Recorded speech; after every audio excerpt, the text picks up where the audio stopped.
हकीम खतरे जान, आपने कहावत सुनी होगी, लेकिन जब आपके सामने ही उसका नतीजा आ जाए तो रोंगटे खड़ी कर देने वाली घटना हम सबको आगाह करती है कि कभी भूल कर भी मत करना ऐसी गलती। सोचिए कि आपका पैच उतर गया है और आप भागे दौड़े घूम रहे हैं इलाज कराते हुए, लेकिन आप डॉक्टर के पास नहीं जाते।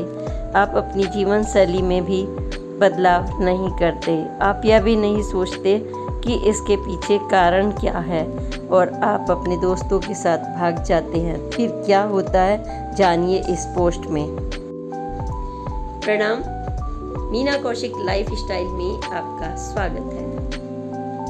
आज की चर्चा बहुत कुछ खास, क्योंकि नीम हकीम खतरे जान। चाहे वो हकीम हो ना हो, चाहे वो एक सैलून वाला हो या फिर गली मोहल्ले का कोई भी हो, क्या आप उनके पास जाते हैं? छोटा सा उदाहरण दूंगी। आपके बालों में पैच हो गया है, आप परेशान हैं, मेंटली एकदम मानसिक रूप से आपको धक्का लग गया। कोई कुछ बताएगा आपको, कोई कुछ बताएगा, और आप परेशान होकर ना डॉक्टर के जाते हैं, ना होम्योपैथिक का सहारा लेते हैं, ना आयुर्वेद का सहारा लेते हैं, ना अपने घरेलू इलाज का सहारा लेते हैं, और आप झट से किसी मतलब ऐसे दोस्त के कहने से या पड़ोसी के कहने से नीम हकीम किसी सैलून पर जा बैठते हैं, या नीम हकीम जगह जगह बैठे हुए होते हैं, या झोला छाप भी कह सकते हैं। आप उनके पास पहुंच जाते हैं और आप किस तबाही तक पहुंचकर अपने को संकट में डाल लेते हैं, आप सोच भी नहीं सकते। क्योंकि आज मैं बस एक आध उदाहरण के साथ छोटा उदाहरण दूंगी, क्योंकि मैं सोचती हूँ यह समस्या ऐसी है कि आपके तमाम लोगों के सामने, खासतौर से जेंट्स में ये समस्या बढ़ रही है, बालों में पैच। और बात की है मैंने सैलून की, नीम हकीम की। ये दोनों एक ही मुद्दे को जोड़कर बता रही हूँ कि एक मतलब बहुत, ये सोच लीजिए पैसे वाले, कई गाड़ियाँ है ना, और प्रॉपर्टी डीलर, ऐसे व्यक्ति जब मैंने उन्हें लंबे अरसे बाद देखा तो अनायास ही विश्वास नहीं हुआ कि वह व्यक्ति वही है। मतलब खुद की आंखों पर विश्वास नहीं हुआ। मेरे मुंह से अचानक अनायास निकला, आपको क्या हुआ? तो उन्होंने कहा कुछ नहीं। मैंने कहा नहीं, बताइए तो क्या हुआ? तो उनके साथ क्या हुआ था आप सोचिए। उन्होंने मुझे शेयर किया कि उनके यहाँ पर पैच हो गया था बाल। ये एक तरह का इन्फेक्शन होता है और आमतौर पर ये कई कमियों से हो जाता है। कई कारण हैं इसके, जो वाइट सेल्स हैं उनके ज़्यादा बढ़ने से भी हो जाता है, फंगस से भी हो जाता है, बाल ड्राइनेस से भी हो जाता है, रूसी से भी हो जाता है, शरीर में कई कमी हो उससे भी हो जाता है। तो उन्होंने शेयर किया कि मुझे कई लोगों ने कुछ कुछ बताया, आप ये कर लीजिए, वो कर लीजिए। कुछ दिन करता रहा, लेकिन मैं किसी डॉक्टर के पास नहीं गया। मैंने एकदम से पूछा, आप क्यों नहीं गए डॉक्टर के पास? अगर आप तो नहीं, मुझे किसी ने बताया कि वहाँ पर एक सैलून है और वो इस तरह का इलाज करता है। तो मैंने कहा सैलून वाला इलाज कैसे करेगा भाई, बाल काटने वाला है, ठीक है। तो कह रहे नहीं, किसी ने बताया तो मैं वहाँ पहुँच गया। तो मैंने बोला आगे क्या हुआ ये बताइए, क्योंकि आपकी स्थिति तो बहुत गंभीर लग रही है। तो उन्होंने क्या किया आप सुनकर अभी दंग रह जाएंगे, क्योंकि मेरी खुद आंखें फटी की फटी रह गई। उन्होंने तेजाब, जानते हैं आप, इतना मतलब हैवी केमिकल उनके बालों में, मतलब आँख में आंसू आ जाए, आदमी मर जाए, क्या हो जाए। आप सोचो, जरा सा तेजाब जब आप ड्रेन में डालते हैं तो क्या हालत होती है। उनके जड़ों में बालों के तेजाब लगा दिया कि फंगस ख़त्म हो जाएगी वहाँ पर। उसका उनको क्या हुआ रिजल्ट, मतलब बालों में सारे बाल, उनके एक पैच था, सारे बाल गए। ये आईब्रो के बाल सारे चले गए, आंखें सूज गई, गाल सूज गए, ये सूज गए, पूरी खोपड़ी खाली हो गई और पता नहीं कितने दिनों तक उनका इलाज चलता रहा। अभी भी उनकी जो स्किन है ठीक नहीं हुई, ना उनके आईब्रो के बाल आए हैं। ईश्वर ने पता नहीं उनको बस बचा दिया, यही कहिए, क्योंकि हमारे जो सर का हिस्सा होता है कितना इम्पोर्टेंट होता है। इसलिए नीम हकीम खतरे जान कोई भी हूँ, आपको सतर्क करने के लिए मैंने यह पोस्ट देना उचित समझा है। जब भी कोई ऐसा एक्सपीरियंस होता है तो मैं अपनी जितने भी नज़दीकी होते हैं बातों बातों में उन्हें ज़रूर शेयर करती हूँ, और यह करना भी चाहिए। यह निगेटिविटी के लिए नहीं, ये इसलिए कि आप ऐसी गलती सुनकर ना करें, है ना। वो छोटी मोटी चीज़ बताते, घरेलू इलाज बताते तो हम मानते हैं, क्योंकि घरेलू तो जड़ी बूटियां हैं और तमाम लंबे अरसे से लोग एक्सपीरियंस के बाद, और वो भी हर एक के कहने से नहीं कर सकते आप। उसमें भी आपको ये देखना पड़ेगा कि कोई आयुर्वेद से जुड़ा हुआ है, उसको लंबा एक्सपीरियंस है, दादी नानी लंबे अरसे से उसको इस्तेमाल कर रही थी, तब ऐसा हो सकता है ना, तो उनकी बात मान लें। लेकिन आप एक अजनबी, उसने आपसे पैसे भी रखवा लिए 5,000 रुपये, और सिर और आपके लिए वो जान का खतरे का बन गया। ऐसे खतरनाक लोगों से आप दूर रहें, बिल्कुल दूर रहें। मैं यही कहूँगी कि अपने स्वास्थ्य का ध्यान आपके अपने हाथ में है। ना खुद जाए, ना पत्नी, ना बच्चा, ना बड़ा, ना बुजुर्ग। आप अपने विवेक का इस्तेमाल अवश्य करें। यह भूल आपके कोई भी बीमारी हो जाए, घुटने का दर्द हो, कुछ हाथ टूट गया है तो डॉक्टर के जाने के बजाय आप चल देते हैं और वहाँ जाते रहते हैं और कहते हैं कि उनका तो हाथ अच्छा लगता है, मतलब उनका हाथ लोगों को, पेशेंट को लगता है, वो ठीक हो जाते हैं। जब हम ये गलती बना लेते हैं अपने दिमाग में, और कोई बड़े प्यार से आपको इस तरीके की बातें बताता है, आप सुनिए एक कान से और दूसरे कान से अपने मस्तिष्क में, दिमाग में रखिए। अगर 10 लोग आपने बता गए तो आप वही काम करेंगे क्या? नहीं करेंगे ना। तो आपका स्वास्थ्य है, इसका आपको ध्यान रखना होगा, आप ऐसा नहीं करें, है ना। तो अगर वो किसी भी ढंग से ऐसा करते, हालांकि वो आयुर्वेद का इलाज कर सकते थे, आयुर्वेद में वो किसी डॉक्टर का सहारा ले सकते थे, होम्योपैथी में इसकी बड़ी अच्छी अच्छी दवाइयाँ हैं, उसका सहारा वो ले सकते थे। थोड़ा सा लंबा हो जाता, कोई बात नहीं, बाल नहीं आएंगे कुछ दिन तो क्या हुआ। आप अपने खान पान में, अपने जीवन शैली में बदलाव ला सकते हैं। आप दारू छोड़िए कुछ दिनों के लिए, संयमित रखिए, जल्दी उठिए, सूर्य को जल दीजिए, भगवान शंकर को स्मरण करके जल चढ़ाइए। सब टेक्निकल चीज़ें हैं, जब आप करते हैं तो आप बिल्कुल फिट हो जाते हैं। अनियन में सल्फर, मैग्नीशियम, पोटेशियम सब कुछ होता है। ऑनियन के अंदर इतना आपके लिए, जो स्किन के लिए बेहतर होता है, खाने के लिए बहुत बेहतर होता है, उसका जूस निकाल कर आप अपने हाथ से, आजकल अनियन के जूस इतने महंगे महंगे मिल रहे हैं बाज़ार में, जो तेल मिल रहे हैं, एक एक छोटी छोटी 100 ग्राम की जो बॉटल है आपको 100 ml की 1200-1500 तक की मिल रही है। आप घर में उसको निकाल के अगर लगा लेते 40 दिन ऑयल में मिला के मिक्स करके, और फिर सुबह वॉश कर देते, तो आपके 40 दिन में बाल आ जाते।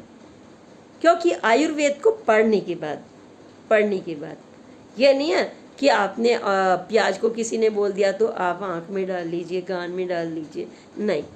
थोड़ा सा इन चीज़ों को जब हम बाहर की अपने उसको ना पूरा छान के देखना पड़ता है कि आपने किससे सजेशन लिया है, उनके क्या एक्सपीरियंस हैं, और उसमें वो डॉक्टरी उसके अंदर या पढ़े लिखे की इतनी योग्यता है या नहीं।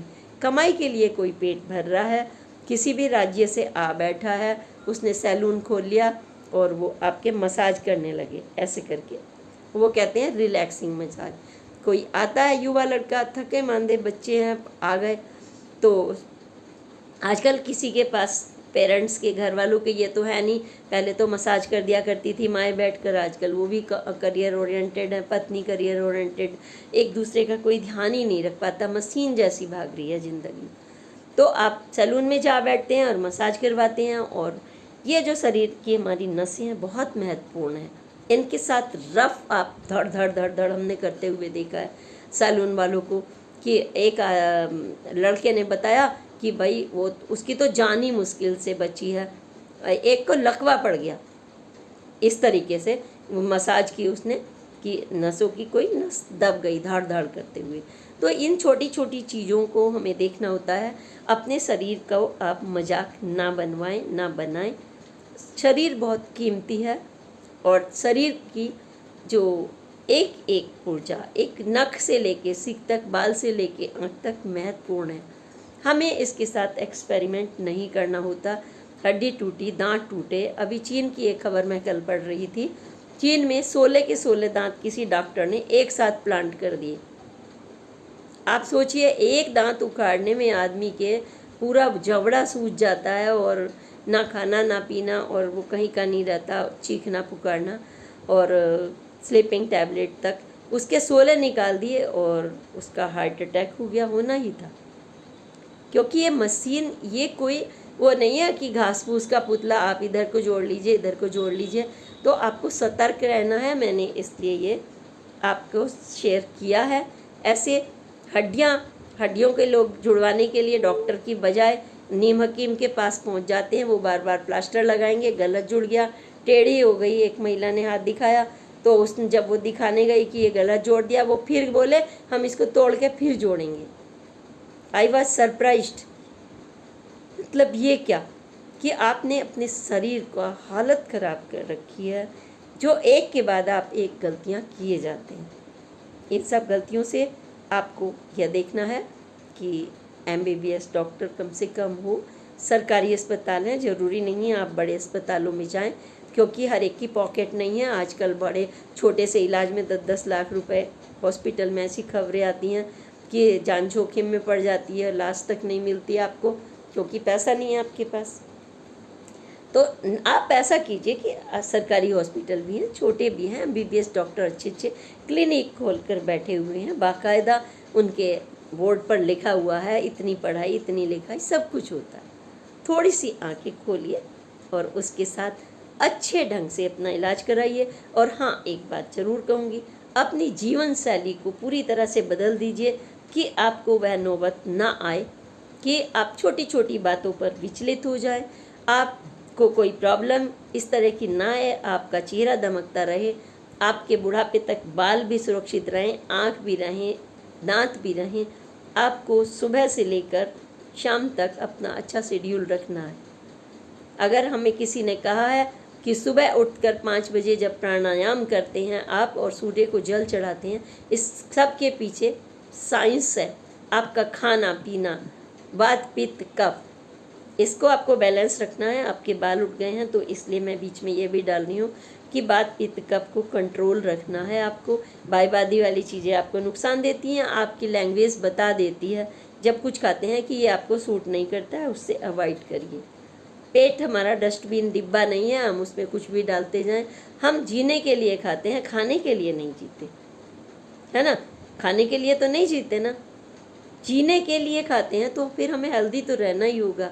तो हम अच्छा खाएं, हरी पत्तेदार सब्जियां खाएं, प्रोटीन युक्त मोटा अनाज खाएं, जैसे चक्की का पिसा हुआ आटा पिसवा कर खाएं। थोड़ा चेंजेस वह सब लाइए जो ज़िंदगी के लिए ज़रूरी है। पानी अधिक से अधिक पिएं ताकि डिटॉक्स रखें। अल्कोहल का प्रयोग कम करें। आप छोड़ नहीं सकते, इसलिए मैंने कम शब्द यूज़ किया है। नहीं करेंगे तो ज़िंदगी सेफ रहेगी। लेकिन किसी भी चीज़ की अधिकता ठीक नहीं होती, चाहे वो दारू हो या चाय हो या कैफ़ीन हो या रोटी हो या कोई भी चीज़। जब अधिक करेंगे आपके दुश्मन बन जाएंगे आप खुद। आप अपने दुश्मन क्या नहीं हैं, आप सोच कर देखिए एक बार।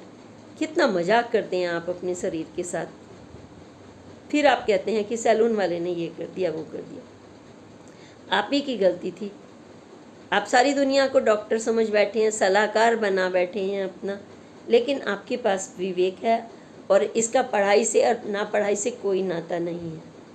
क्योंकि एक्सपीरियंस आदमी को बहुत कुछ सिखाता है, व्यवहारिक ज्ञान। और जब व्यवहारिक ज्ञान को हम इस्तेमाल करेंगे तो हम सुरक्षित रहेंगे। जीवन शैली को बहुत सादगीपूर्ण बना लीजिए। अच्छा खाना, सिंपल खाना, स्टीम्ड खाना, ऐसा बहुत ऑयली खाना नहीं, गर्म मसाले नहीं, जो आपकी स्किन और बालों को और आप आंतों को नुकसान देते हैं। फिर देखिए आपके जो बाल उड़ गए थे वो भी आ जाएंगे छोटी छोटी रेमेडीज़ से। सिर्फ अपने आप को खुद समझिए, अपनी मैं क्या हूँ, मैं कौन हूँ। मेरा शरीर जो ईश्वर ने दिया है वो एक उपहार है और मुझे इसका रिस्पेक्ट करना चाहिए। तब आप अपने बच्चों का रिस्पेक्ट करेंगे, तब पत्नी का करेंगे, तब किसी और का करेंगे। जो आदमी अपने का सम्मान खुद का नहीं करता वो किसी का नहीं कर सकता मेरे हिसाब से। मुझे यही लगता है कि आपने अपने को खुद ठीक किया तो आप कम से कम बोझ तो नहीं बने 10 लोगों पर करके कि वो आपको उठा रहे हैं, आपको सब कुछ कर रहे हैं। तो इसी के साथ आज मैं फिर से कहूँगी कि आप अपनी अनुभव मुझे साझा करें। अन्य कोई ऐसा विषय है तो आप मुझसे चर्चा करें और इसके लिए मन से जुड़ने के लिए लाइक और सब्सक्राइब करें, ज़्यादा से ज़्यादा लाइक करें, बेल आइकॉन दबाएं और हमारे मंच के से जुड़ने के लिए आप बताएं, कमेंट भी करें कि आपको ये पोस्ट कितनी फ्रूटफुल लगती हैं। आज कल मैंने एक पोस्ट डाली थी जिसमें था इतना सस्ता सामान, आप प्रलोभन में फंस जाते हैं। तो उस पर बहुत व्यूज़ आए हैं, अच्छे अच्छे कमेंट आए हैं, कुछ जो परिचित आसपास के होते हैं उनके फ़ोन भी आए। तो मुझे बहुत अच्छा लगा कि मेरी पोस्ट को आप समझ रहे हैं। उन्होंने लिखा था बहुत लाभदायक है, लेकिन आप ये भी बताइए कि हम बैंक के फ्रॉड जो आजकल साइबर क्राइम चल रहा है उससे कैसे बचें। तो ये सब चीज़ें उन्होंने की हैं। मैंने इस पर एक पोस्ट डाली थी, मैं उनके लिए और विस्तार से डालूँगी। आप भी अपनी सुझाव मुझे दे सकते हैं। इसी के साथ प्रणाम, जय हिंद, जय भारत।